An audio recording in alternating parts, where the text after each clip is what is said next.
So I tried to live as if nothing weird had happened, and I kept meeting Chelsea at night. Until one evening, I came home having been stood up by her, and I found the garage door wide open. My heart began to race. I ran up to my mom's bedroom and saw that she was fast asleep. I ran back down, flying through several flights of stairs to reach my bedroom in the basement. And when I pushed the door open, my heart stopped. There was a shadowy figure just standing there, staring at my bed. And when it saw me, it turned and jumped out of the window. I was so scared. But at that very moment, I was done being afraid. I've been afraid since the Mafia came into my life, since Chelsea had started acting weird, and since Jen was taken away. I was done being afraid. If they wanted something from me, I was going to know what it was, and I was going to make them tell me where they took Jen. I ran behind the house and I gave chase to the shadowy figure. I knew those streets like the back of my hand, and so I easily cornered my prey in an alley. I grabbed a rope nearby and jumped on top of the guy. I was going to make him talk, no matter what. I was going to send a message that if they hurt anyone I loved, they would pay. He was wearing a mask, but from underneath it I could tell he was getting scared too. I dragged that guy all the way back to my basement. I tied him up and made sure he couldn't scream. But as I removed his mask to put a gag on him, I saw his face. And it wasn't a guy at all.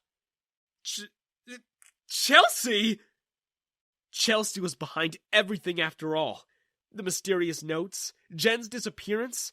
She was the one watching me whenever I went. Jen's very own uncle.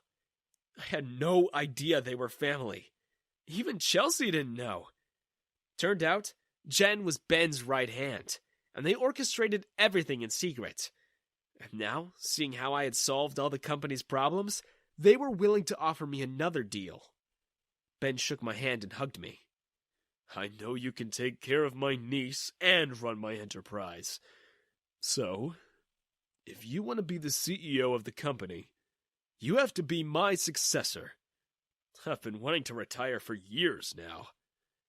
A beautiful wife, control over the company, and be the future kingpin of my city? What do you think? Of course I said yes. I only did it 'cause I love you. I promise, please.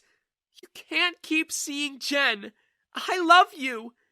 I'll do everything for you. Please, marry me instead. I laughed in her face.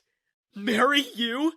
The girl who stole my idea and threw away millions of dollars in company funds to throw parties and meet hot business tycoons? You have absolutely no idea what's going on, do you? Speaking of tycoons, recognize this? I pulled on the wig that I was keeping in my closet. Yeah, I'm the mysterious guy you meet every night. The one you convince to invest. I know every secret you have, Chelsea. I have been manipulating you this whole time. With your dad's help, I might add. He's sick of you throwing your life away on partying. He's sick of you wasting his money. And now I control the company. I've been spending all this time gathering people who are loyal to me. And with one word, I can take everything from you. I don't need your funding anymore. I own the company now. I will never love you again. I've seen your true colors, and they're ugly. Chelsea told me where she was keeping Jen. I got her back that same night. I called Chelsea's dad and told him everything that happened, and he came to pick her up. That was when one final twist that I never foresaw actually came to pass. Remember how Jen is the Mafia princess? Guess who the Mafia king was?